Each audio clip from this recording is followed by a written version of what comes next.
අයිබෝන් දරුවනි ලියන්න පුතේ මාතෘකාව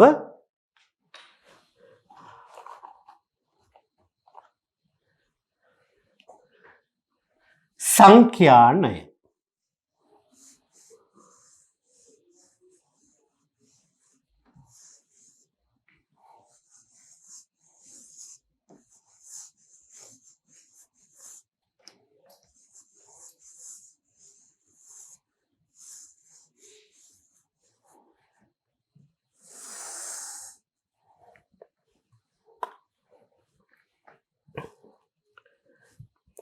සංඛ්‍යානය පැහැදිලිද?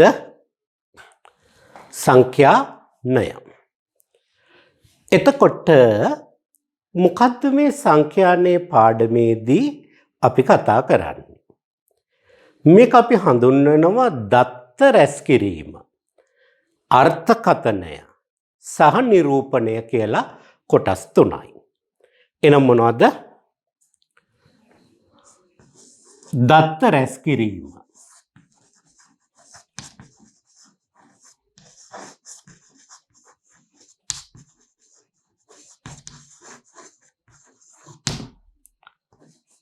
ඊළඟට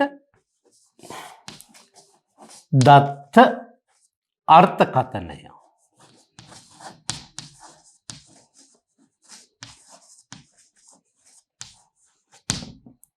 ඊළඟට දත්ත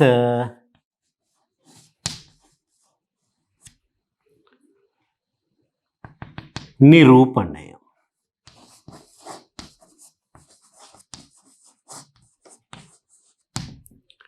මෙන්න මේ කොටස් ටික තමයි සංඛ්‍යානය යටතේ ඉගෙන ගන්න තියෙන්නේ. එතකොට මේ සංඛ්‍යානයේ දත්ත කියන්නේ මොනවටද? ඩේටා, තොරතුරු ඉන්ෆර්මේෂන්.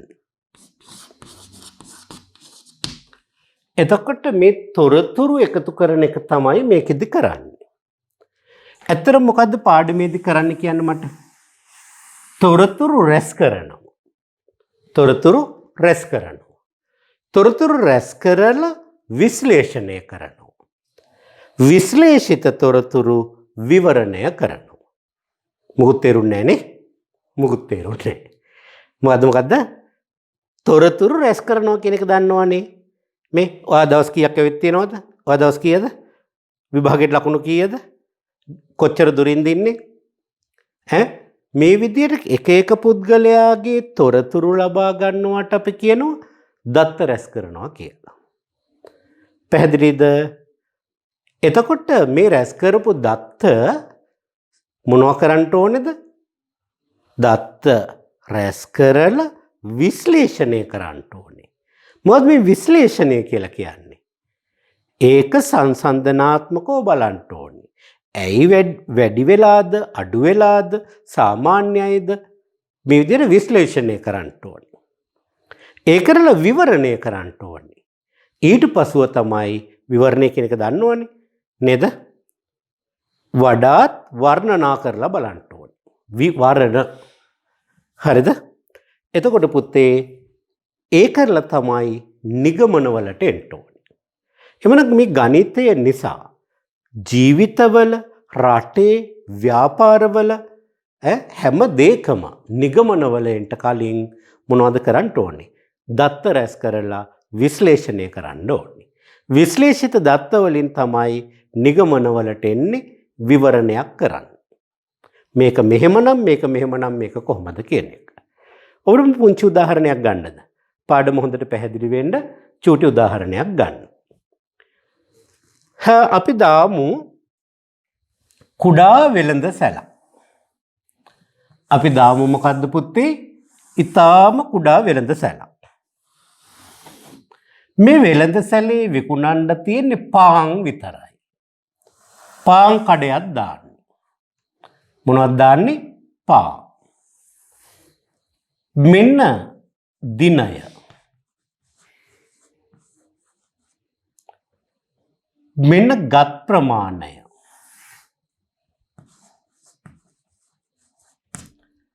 මෙන්න විකුණුම් ප්‍රමාණය.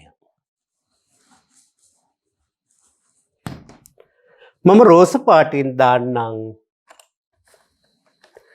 ඊළඟ සතියේ ගණ්ඩ අපේක්ෂිත ප්‍රමාණය. ඊළඟ සතියේ ගණ්ඩ අපේක්ෂිත ප්‍රමාණය. ආයෙත් කියන්න මේ දිනයට වඩා හොඳයි දවස කියලා දාමු අපි. දිනේ වෙනුවට දාමු දවස කියලා. සතිය දවස.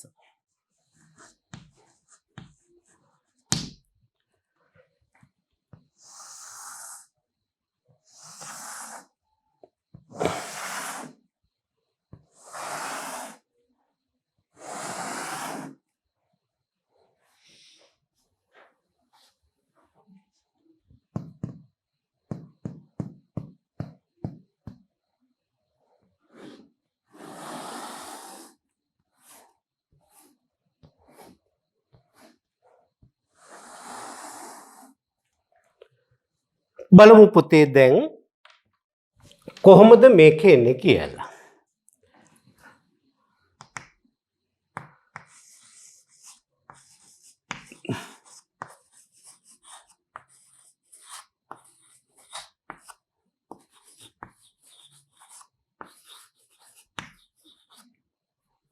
ඉසාබ බ්‍රසීසේ.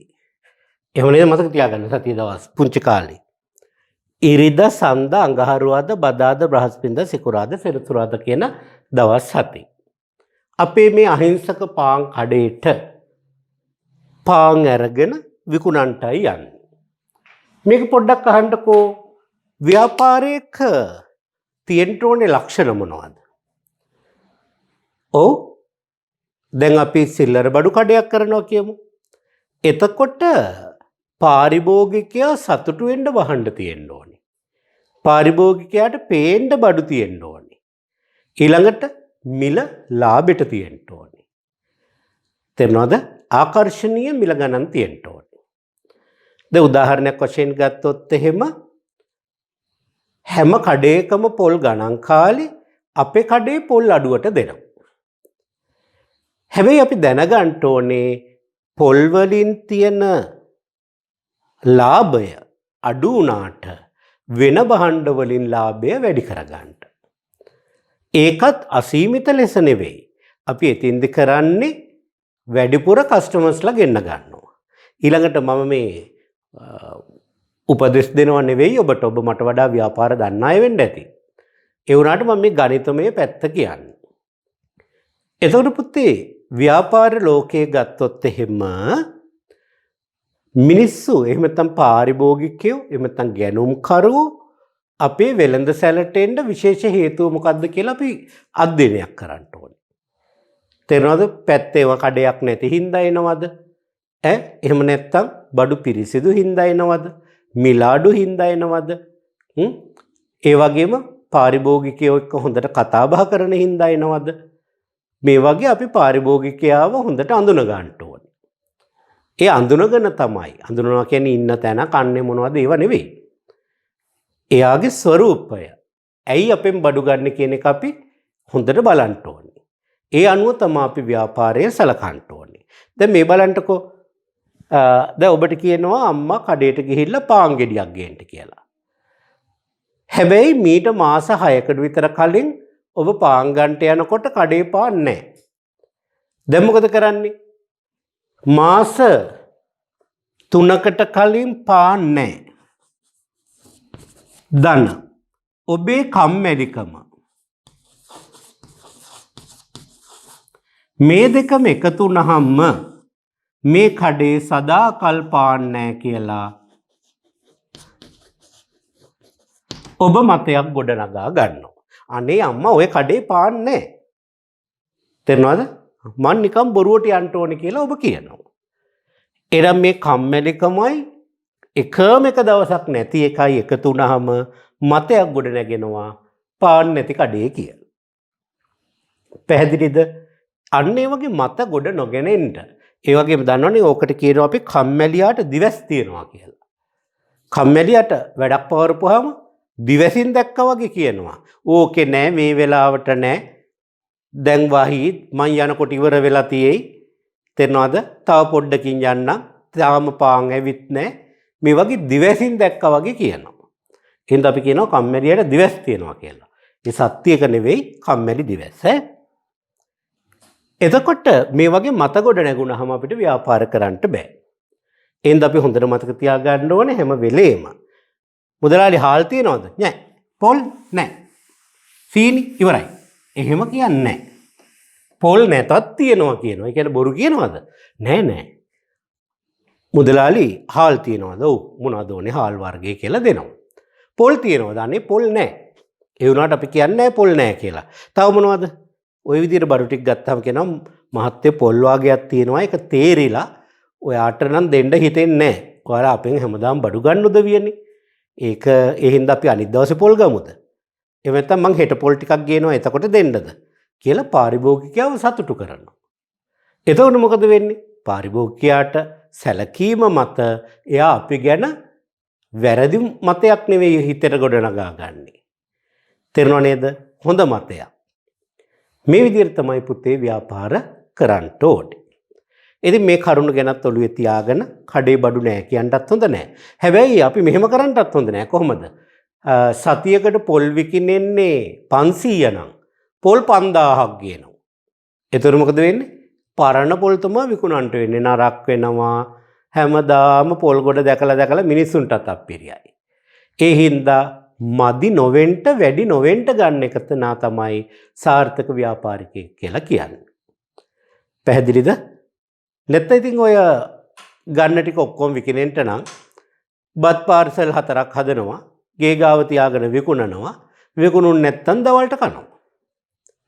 ඊළඟ දවසෙත් පාර්සල් 4ක් හදනවා, විකුණුනොත් හරි තේරෙනවනේ, විකුණුන් නැත්නම් ඒක ගෙදර අය කනවා.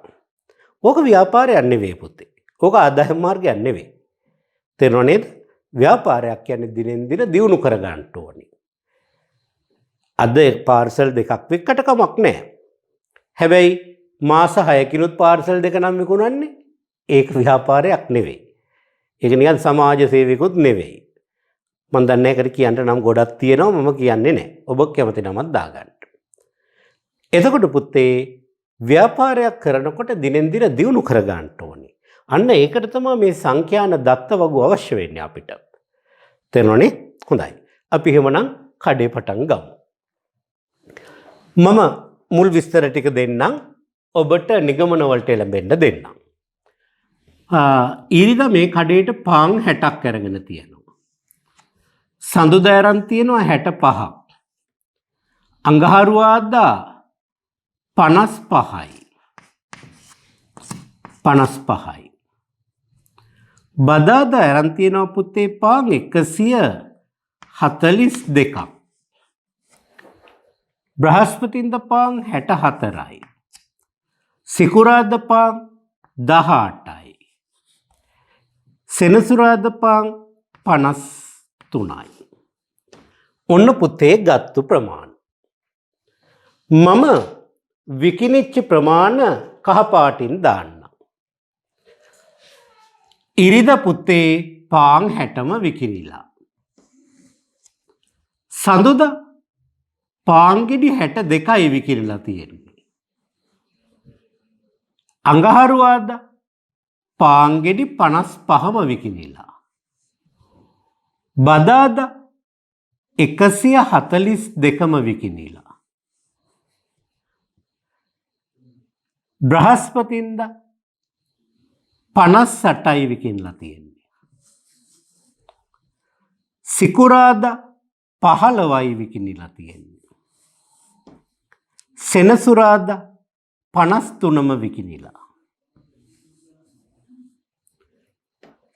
දැන් පුතේ ලාභ ලැබෙන්නේ ටිකෙන් ටික. ලාභ ලැබෙන්නේ කොහොමද? ටිකෙන් ටික තමයි ලාභ ලැබෙන්නේ. ඒ කිව්වේ පාන් ගෙඩියක් 45ට කඩේට දානවා. 5ක් ලාභ තියා ගන්නවා 50ට විකුණනවා. අපි හිතමු මෙහෙම එක දවසක පාන් ගෙඩි 10ක් අරගෙන 9ක් විකිනෙනවා. එකක් ඉතිරි වෙනවා. එදා දවසේ සමස්ත ලාභය කීයද? පාන් ගැනීමට ගිය වියදම 45ව 10ක් 450යි. පාන් අලවියෙන් ලැබෙන පාන්ගෙඩි 9යි විකුණුනේ. 50 ගානේ 9ට 450යි. දැන් පාන් ගෙඩියක් ඉතුරු වෙලා තියෙනවා. එහෙනම් එක පාන් ගෙඩියක් නිසා 45ක් පාඩුවක් වෙනවා.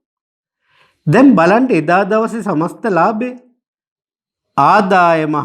වියදම 450යි ආදායම 450යි ආදායමට වියදම ගියපුවාම දවසම කඩේ අරගෙන ඉඳලා තියෙන්නේ ලාභත් නැතුව පාඩුත් නැතුව. ඒ කියන්නේ සමාජ සේවයක් කරලා තියෙන්නේ.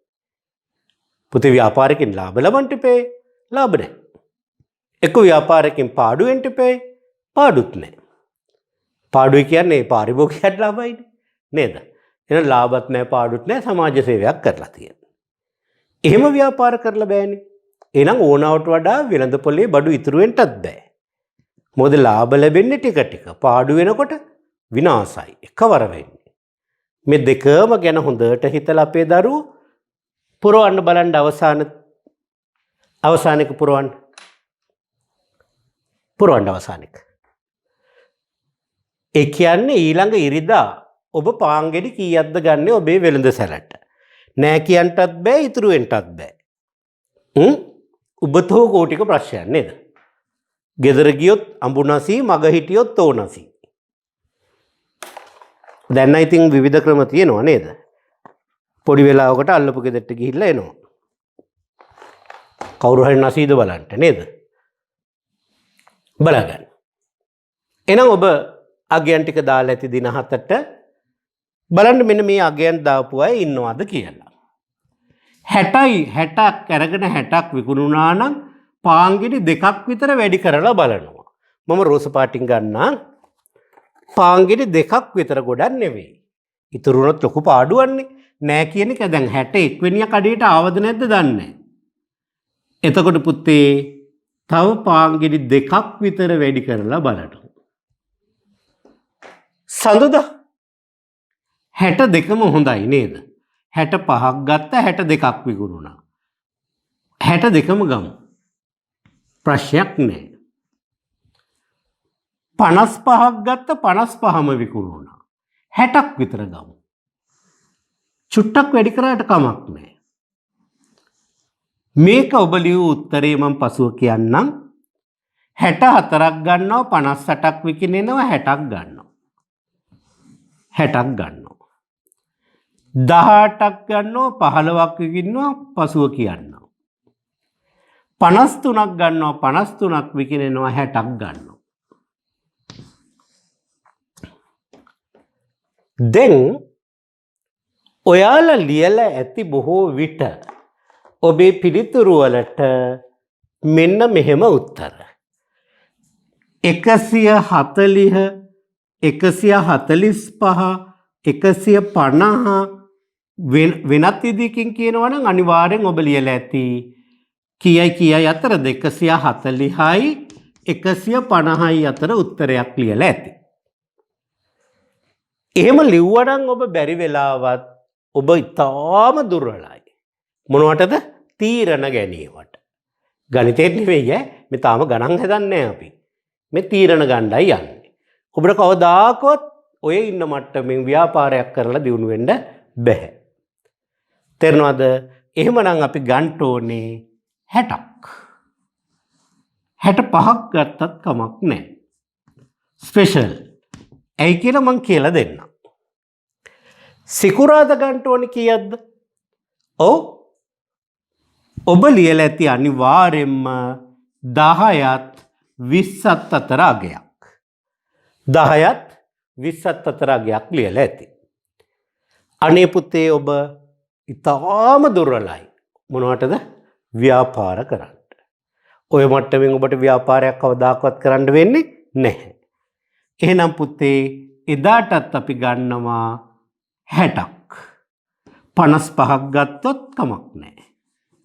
55ක් ගත්තත් කමක් නැහැ. 60ක් ගත්තත් කමක් නැහැ. 50 60 අතර ඕන අගයක් දැම්මනම් එයා ඊටාම හොඳ තීරණ ගන්න කෙනෙක්. දැන් මොකක්ද අපි කරේ? තොරතුරු රැස් කරා.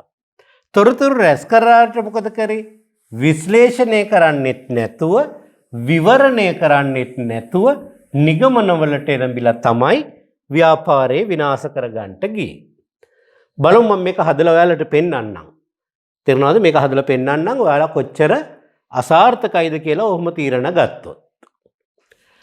දැන් පුතේ සාමාන්‍යයෙන් කඩේක අලවිවන ප්‍රමාණයක් තියෙනවානේ. ඔබට දුටු පමණින් පේනවා වැඩිම වාර ගාණක් විකිරෙන්නේ 50ක් 60ක් අතර. එහෙමනම් ඇයි මේ බදාදා විතරක් 142ක් විකුණුනේ? ඔව්. ඇයි? එදා මිනිස්සුන්ට පාන් කෑමේ අමුතු ආශාවක් තණ්හාවක් ඇති වුණාද? නෑ. එහෙනම් වෙනත් භෞතික ක්‍රියාවක්. මොනවා වගේ එකක්ද? භෞතික ග්‍රාමීය එහෙම නැත්නම් වෙළඳසැලාවට විපර්යාසයක්. වෙනස් වීමක්. මොන වගේ එකක්ද?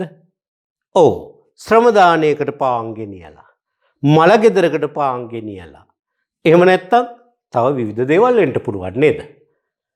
කොයි වගේ දේවල් වෙන්න පුළුවන්ද? ඔව්. පිටින් සංචාරක කණ්ඩායමක් ඇවිල්ලා. උදේට පාන් අරගෙන කාලා කට්ටිය පරිප්පු හදාගන්න ඇති, පාන් ගන්න ඇති. මෙන්න මේ විදිහට බාහිර සිද්ධියක් හින්දා තමයි බදාදා අසීමිත ලෙස අලවිය වැඩි වුණේ. තේරෙනවද? එතකොට ඒ මුදලාලි කල්තියා දැනගෙන තියනවා මේක. මෙන්න මේ දෙයට මම වැඩිපුර ගන්න ඕනේ කියලා. ඒකයි යා ඒ වගේ පාඩු නොවෙන්න වැඩ කරන්නේ. නැත්තම් මිනිස්සු එක පාට් 142ක් ගන්න මිනිහටත් පිස්සුද? නෑ. එයාට පිස්සු නෑ. එයා හොඳ අවබෝධයෙන් තමයි අරගෙන තියෙන්නේ. එයා දන්නවා හෙට ශ්‍රම දානයක් තියෙනවා මේකට පාන් ටිකක් වැඩිපුර ගන්න ඕනේ කියලා. හිතුවා වගේ මේ දේ සාර්ථක වෙලා තියෙනවා. තේරෙනවනේ? එක්කෝ සාමාන්‍යයෙන් ගමේ මලගියක් වුණාම පාන් ටිකක් වැඩිපුර යනවා. ඒ වගේ තීරණයක් මෙයා අරගෙන තියෙනවා. එහෙම නැත්තම් බදාදා නිවාඩු දවසක් ආද සංචාරකයෝ වෙන දවසක්.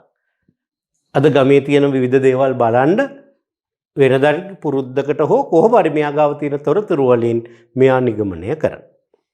එතකොට අපි මෝඩ තීරණයක් ගත්තොත් එහෙම එදාට ඔව් පිට මිනිස්සු ඇවිල්ලා කයි පාන්. හැබැයි අපේ මිනිස්සුන්ට නැති වෙයි. නේද? මලගෙදරට පාන් ගෙනියපුවාම ගමේ අයට පාන් නැහැ. දැන් මොකද වෙන්නේ? කස්ටමර්ස්ලා කැඩෙනවා. මල කස්ටමර්ස්ලා අපිට වැඩක් නැහැ නේ. මොකද හැමදාම මලගෙවල් වෙන්නේ නැහනේ. නේද? එහෙනම් මේක සුවිශේෂී දවසක්ින්ද තමයි අසීමිත අලවියක් තියෙන්නේ.